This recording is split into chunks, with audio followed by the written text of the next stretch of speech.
पानीपत की पवित्र धरा पर पहुंचकर मुझे बहुत ही भाग्यशाली महसूस कर रहा हूं, क्योंकि पानीपत मेरे दादाजी चौधरी भजनलाल जी की कर्मभूमि रही है। सांसद के रूप में, मुख्यमंत्री के रूप में उन्होंने यहाँ की जनता की सेवा की है और आज इस प्रकार से मुझे आपने देखा भी होगा, इस गर्मजोशी के साथ मेरा स्वागत हुआ। मैं तमाम हमारे पानीपत के साथियों का दिल से आभार प्रकट करता हूँ।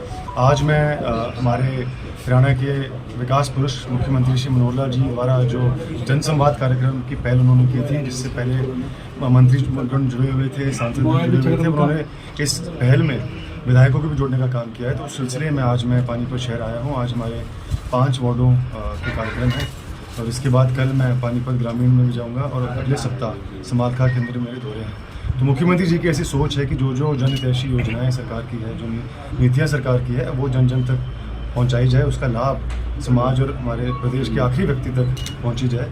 इसी सोच के साथ उन्होंने जनसंवाद के कार्यक्रम की पहल रखी, जिसका मैं सलाम करता हूं, जिसको मैं सराहता हूँ। देखिए, व्यक्तिगत रूप से तो मैं राजस्थान में गया हूँ और भविष्य में जाऊँगा भी आने वाले दिनों में।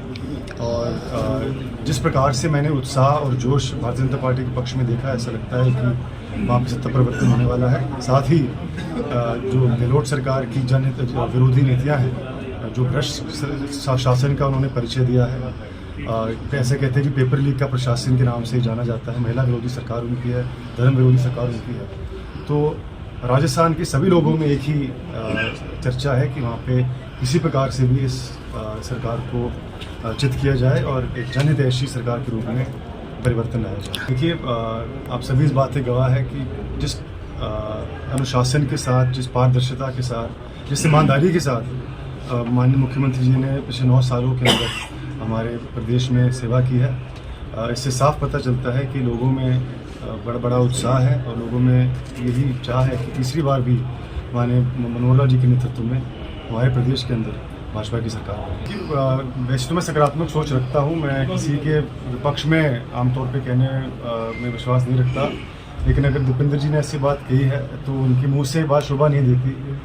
जिस प्रकार से उनके शासनकाल के अंदर भ्रष्टाचार चरम सीमा पर था, उनके मुंह से अगर ऐसी बात निकलती है तो उनकी शोभा नहीं देती। कहने को तो कोई भी कुछ भी कह सकता है, लेकिन भारतीय जनता पार्टी तथ्य और सत्य के आधार पर बात करती है। ऐसी कोई बात है तो आप पिछले 9 साल के शासनकाल को सभी ने देखा ही, पूरी ईमानदारी के साथ मुख्यमंत्री जी ने अपने शासन की। उनकी अपनी सोच है, मेरे से उम्र में बड़े हैं, उनका तजुर्बा मुझसे ज़्यादा है, उधर साहब के खिलाफ कुछ नहीं कहूँगा।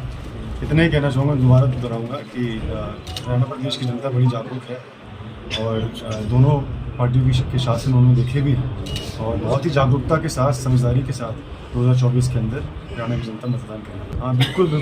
दीपक जी मेरे भाई समान हैं, हमेशा से इन्होंने हमारे सुख दुख में हर मोड़ पर हमारा साथ दिया है और जैसे जैसे आगे हम बढ़ेंगे संगठन के अंदर भी इनको हम मजबूती दिलाने का काम करेंगे।